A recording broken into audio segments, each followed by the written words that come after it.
سخی بنو، سچے بنو۔ اللہ کو بخیل سے محبت نہیں ہے، اور سخی سے تعلق توڑتا نہیں، اور بخیل سے جوڑتا نہیں۔ ایک دفعہ شیطان نے ایک بنی اسرائیل کا واقعہ، ایک آدمی سے ملاقات کی، تو اس نے کہا شیطان سے، ایک راز کی بات تو بتا دے۔ کہنے لگا کیا؟ کہ تیرے یار کون ہیں، تجھے پسند کون؟ کہنے لگا تین مجھے بڑے پسند، ایک جو شراب پیتا ہو، نشہ کرتا ہو، ایک جو غصے والا ہو، قابو نہ کرتا ہو، ایک جو بخیل ہو، کسی پہ خرچ نہ کرتا ہو۔ یہ تین میرے بڑے گھاٹے آ رہے ہیں۔ اور اگلی یہ کہ اگر کسی بدبخت میں تینوں کٹھی ہو گئی، غصہ بھی، بخل بھی، شراب بھی، تو پھر وہ پیر ہوتا ہے اور میں مرید ہوتا ہوں، پھر وہ میرے تو بھی بڑا شیطان ہے۔ تو پہلے آپ لوگ ان تاجروں کو سچائی سکھائیں، دیانتداری سکھائیں، سخاوت سکھائیں، اللہ کے لیے قربانی دینا سکھائیں کہ اللہ نے روک دیا، ختم۔ اللہ نے کہا یہ کام نہیں کرنا، ختم۔ سود نہیں کرنا، ختم۔ جھوٹ نہیں بولنا، ختم۔ دھوکہ نہیں دینا، ختم۔ سچائی دیانتداری پہ جمنا ٹھیک ہے، جاتا ہے تو جائے، آتا ہے تو آئے، رزق تو اللہ کے خزانوں میں ہے۔ اس معاشرے کے ساتھ یہ نسل اگر چلے گی تو وہی کرے گی جو یہ کر رہے ہیں۔ پھر آپ لوگوں کے پاس بھی جمع تفریق ہی ہے، جمع تفریق، جمع تفریق، جمع تفریق۔ ان کے سارے دماغ جمع تفریق میں کھپ جاتے ہیں، انہیں پتہ ہی نہیں میرا نبی کون تھا، کیا تھا، کبھی سنتے ہی نہیں ہمارے نبی کون تھے، کیا تھے۔ تو راہبری کا حق لے کر تو وہ تشریف لائے تھے جنہوں نے سچائی سکھائی، دیانتداری سکھائی، محبت سکھائی، حیا کو سکھایا، پاک دامنیوں کو سکھایا، سخاوت کو سکھایا۔ حضرت علی سے کسی نے پوچھا کوئی حسرت، حضرت علی سے کسی نے کوئی حسرت، کہنے لگے جتنا علم تھا اتنا کسی نے لیا نہیں، جتنی سخاوت تھی اتنا کسی نے مانگا نہیں، جتنی سخاوت تھی اتنا کسی نے مانگا نہیں۔ یہ دو حسرت ہیں میرے دل۔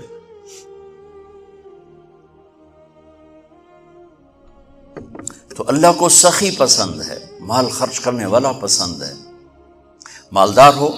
اچھا ایک ہوتا ہے بخیل، اللہ کہتا ہے بخیل جہنم کے قریب، اللہ سے دور، لوگوں سے دور، جنت سے دور۔ سخی اللہ کے قریب، جنت کے قریب، لوگوں کے قریب، جہنم سے دور، اللہ کا پیارا۔ جب بنی اسرائیل نے بچھڑے کی پوجا کی تو اللہ نے کہا سب کو قتل کرو، سارے۔ جب سامری پکڑا گیا جس نے شروع کروائی تو اللہ تعالیٰ نے اس سے سفارش کی، اے موسیٰ سامری کو چھوڑ دے۔ کہا یا اللہ سامری کو چھوڑ دوں؟ اسی نے تو بچھڑا بنایا، اسی نے تو یہ شرک کروایا، تو کہتا سامری کو چھوڑ دوں؟ تو پتہ ہے اللہ نے کہا موسیٰ یہ کمبخت سخی ہے، اور سخی کو قتل کرنا مجھے اچھا نہیں لگتا، میں نے آپ ہی مار دے گا، تو اس کو چھوڑ دے۔ اس کا کفر تھا، نفاق تھا، لیکن سخاوت اس کو قتل سے بچا گئی۔ تو مالدار اس اللہ نے زکوٰۃ ادنا درجہ ہے، زکوٰۃ ادنا درجہ ہے سخاوت کا۔ زکوٰۃ دینے سے آدمی بخیلوں سے نکل آتا ہے اور سخیوں میں داخل نہیں ہوتا، بین بیچ میں آ کے کھڑا ہو جاتا ہے۔ اس پر بخیل کا لیبل بھی نہیں اور اس پر سخی کا لیبل بھی نہیں، درمیان میں آ جاتا ہے۔ ایک دفعہ خسرو پرویز کے دربار میں نا ایک مچھیرا مچھلی لے کر آیا، اس کو بڑی اچھی لگی، انہوں نے کہا اس کو 4000 درہم دے دو، کہیں یہ 4000 دینار دے دو۔ تو جب وہ اس کو دیے تو اس کی بیوی شیری نے اس کے کان میں کہا اتنی بڑی دولت تو نے مچھلی پر دے دی، تو خزانہ خالی ہو جائے گا، یہ مچھلی واپس کرو اور پیسے اس سے لو۔ تو خسرو پرویز نے کہا میں اتنا بڑا بادشاہ ہوں، مجھے شرم آتی ہے میں اس سے پیسے واپس لوں، میں نہیں لیتا۔ وہ کہنے لگی میں تمہیں طریقہ بتاتی ہوں، تم اس کو بلا کے پوچھو یہ مچھلی نر ہے یا مادہ، وہ کہے گا نر ہے تو تم کہنا ہمیں مادہ چاہیے تھی، واپس لو ہمارے پیسے دو۔ وہ کہے گا یہ مادہ، تم کہنا ہمیں نر چاہیے تھا، پیسے واپس۔ ٹھیک، انہوں کو بلایا، ہاں بھائی یہ مچھلی نر ہے یا مادہ؟ کہا حضور خسرا نہ نر ہے نہ مادہ ہے۔ اس کو 4000 اور دے دو، بیچ کی چیز۔ میں نے کہا نا زکوٰۃ دینے والا سخی نہیں ہوتا، سمجھ رہے ہو؟ زکوٰۃ دینے والا بخیل بھی نہیں ہوتا، سخی بھی نہیں ہوتا، بخیلوں سے نکل جاتا ہے، سخیوں میں انٹر نہیں ہوتا۔ 2.5 روپے پر 1 پیسہ بھی زیادہ کر دے تو سخیوں میں نام آ جائے گا، سخیوں میں نام آ جائے گا۔ پھر سخاوت کی حد کوئی نہیں ہے۔ انہوں نے کہا حضور یہ تو بیچ کی چیز ہے، خسرا ہے۔ اس نے کہا 4,000 اور دے دو۔ تو شیریں کو تو بڑا غصہ چڑھ گیا، 8,000، اس کی تو 7 پشتوں کو کافی تھا۔ تو 1 دینار گر گیا تو اس نے وہ اٹھا لیا۔ تو اس کی بیگم نے کہا دیکھا یہ کم وقت کتنا لالچی ہے، تم نے اس کو اتنا دیا، اس کی 7 پشتوں کو کافی، 1 دینار گرا وہ بھی اٹھا لیا، کہ اس کے واپس لو، نہ قدر ہے۔ انہوں نے کہا آ جا، اور تجھے میں نے اتنا دے دیا، 1 دینار گر گیا تھا تو کیوں اٹھایا؟ کہا حضور اس پہ آپ کے نام کی مہر تھی، کسی کا پاؤں پڑ جاتا تو بے ادبی ہوتی، میں نے اس لیے اٹھایا لیا۔ انہوں نے کہا 4,000 اور دے دو۔ تو بچوں ان تاجروں سے کہتا ہوں سخاوت سیکھو، پہلے یہ سچائی سیکھیں، پہلے یہ دیانتداری سیکھیں، پہلے یہ اللہ کو رب مان کر اپنی بنیادوں کو، اپنی تجارتوں سے سود نکالیں، جھوٹ نکالیں، 2 رجسٹر نکالیں، دیانتداری پر چلیں۔ اللہ کی قسم زمین آسمان کے دروازے اللہ تعالیٰ کھول دے گا۔ اور غریبوں پر خرچ کریں کہ اللہ تعالیٰ کو پسند ہے۔ اللہ چاہتا تو سب کو مالدار بنا دیتا، بعض کو بعض کا حاجت مند بنایا کہ اللہ کو دینا پسند ہے، اللہ پاک کو محبوب ہے سخاوت۔ ایک صحابی آئے، یا رسول اللہ ضرورت مندوں کو میری مدد فرمائیں۔ تو آپ نے فرمایا ابھی تو میرے پاس ہے نہیں۔ اس نے کہا تو میں لے لیتا ہوں کسی سے، پھر آپ میری جگہ بھر دینا۔ آپ نے کہا ہاں ٹھیک۔ تو حضرت عمر پیچھے سے بولے یا رسول اللہ یہ کیا بات ہوئی، آپ کے پاس ہے آپ خرچ کریں، آپ کے پاس ہے نہیں اور آپ اس طرح لوگ آپ کے نام پہ قرضے اٹھائیں پھر آپ دیتے پھریں، یہ نہیں کرنا چاہیے۔ تو پیچھے سے ایک اور صحابی تھے عبداللہ بن حذیفہ، ان کا یا رسول اللہ انفق ولا تخش من ذی العرش خلالا، یا رسول اللہ خرچ کریں اور عرش والے سے تنگی کا ڈر نہ کریں۔ تو آپ مسکرائے، آپ نے کہا مجھے اللہ نے اسی بات کا حکم دیا ہے کہ میں خرچ کروں اور عرش والے سے تنگی کا ڈر نہ کروں۔ بہرحال بچوں سچ سیکھو، یہ تمہاری، میں درد سے کہتا ہوں کہ ہمارے تعلیمی ادارے نہیں ہیں، کاروباری ادارے ہیں۔ یہ بچوں کو علم نہیں دے رہے، اور تم بھی کوئی طلبہ نہیں ہو، تم بھی ڈگری والے ہو، تو انہوں ڈگری چاہیے یا نوکری چاہیے، میں تجھے انگوٹھے چھاپ ہو۔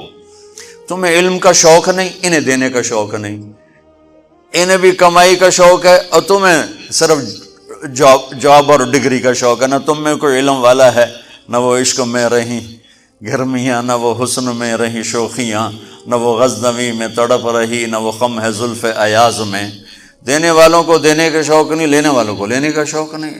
علم تو مر مٹ گیا ہے، وہی قوم سر اٹھا کے زندہ رہے گی جن کا علم اپنا ہوگا۔ تمہارا علم تو باہر سے آتا ہے۔ آج تک ڈاکٹر کہتے رہے مکھن نہ کھاؤ، ملائی نہ کھاؤ، گھیو نہ کھاؤ، دل بند ہو جائے گا، کولیسٹرول بڑھ جائے۔ اب میرا بھائی دل کا ڈاکٹر ہے، اب کہتا ہے کھاؤ۔ میں کہوں کہ امریکہ کی رپورٹ آ گئی،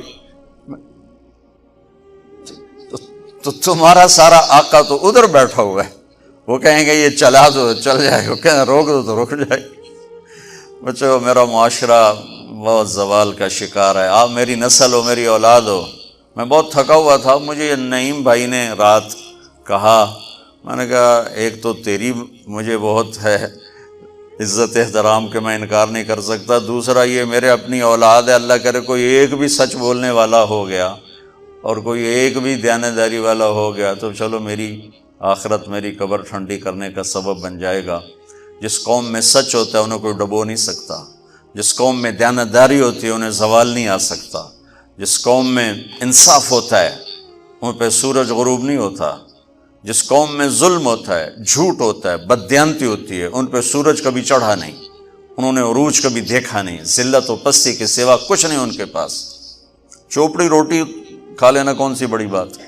مجھے ایک میٹرک میں ایک کہانی تھی، میٹرک میں نا انگریزی کی 2 کتابیں، ایک موٹی کتاب تھی ایک چھوٹی کتاب تھی، وہ چھوٹی کتاب میں ایک کہانی مجھے یاد آ گئی۔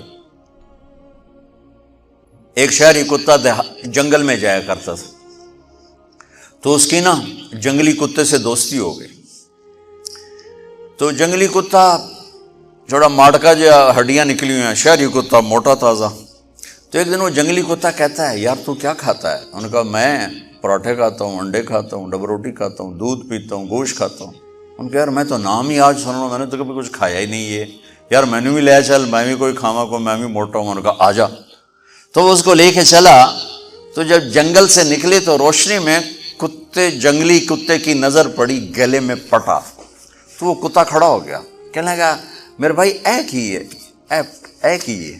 انہوں نے کہا یہ پٹا ہے. وہ کیا ہوتا ہے؟ کہ یہ غلامی ہے، غلامی ہے، میں کسی گھر کا ملازم ہوں، غلام ہوں، ان کا پہرا دیتا ہوں، ان کی راکھی کرتا ہوں، ان کی نوکری کرتا ہوں، پھر وہ مجھے انڈے کھلاتے ہیں، پراٹھے کھلاتے ہیں، پتہ نہیں کیا. انہوں نے کہا میرے بھائی تجھے تیرے پراٹھے مبارک، مجھے میری آزادی مبارک. میں آزادی میں بھوکا رہوں یہ مجھے زیادہ پسند ہے اس سے کہ کسی کی نوکری کر کے اور میں کسی کا غلام بن کے میں یہ انڈے پراٹھے کھاؤں. پوری امت مسلمہ اس وقت وہ شہری کتے کی مثال ہے. تو میرے عزیزو، سچائی پر آؤ، دیانتداری پر آؤ، انصاف پر آؤ، محبت پر آؤ، درگزر پر آؤ. آپ ابھی بچے ہو، والدین کو عزت دو، والدین کی قدر کرو، اپنے اساتذہ کی قدر کرو. اساتذہ سے ہمارے نصاب میں انسانیت کا کوئی درس ہی کوئی نہیں کہ انسان اچھا انسان کیسے بنتا ہے. وہ تو بنتا ہے رسول پاک کی زندگی کو دیکھنے سے. وہ زندگی ہمارے پاس ہے نہیں، ہم نے سیکھی نہیں، ہمارے سامنے نہیں. تو مختصر سے وقت میں آپ کو کیا کہہ سکتا ہوں؟ کوئی بات دل کو لگی ہو تو لے لینا، نہ لگی ہو تو فقیرانہ آئے صدا کر چلے، میاں خوش رہو ہم دعا کر چلے. یہ تبلیغ کا کام اسی کو سیکھنے کی محنت، کہ جب آپ لوگوں کو چھٹی ہو، موقع ملے تو کچھ دن جانا، انشاءاللہ بہت فائدہ ہوگا بچوں، بہت فائدہ ہوگا. یہ زندگی کو پلٹ دینے والی محنت ہے.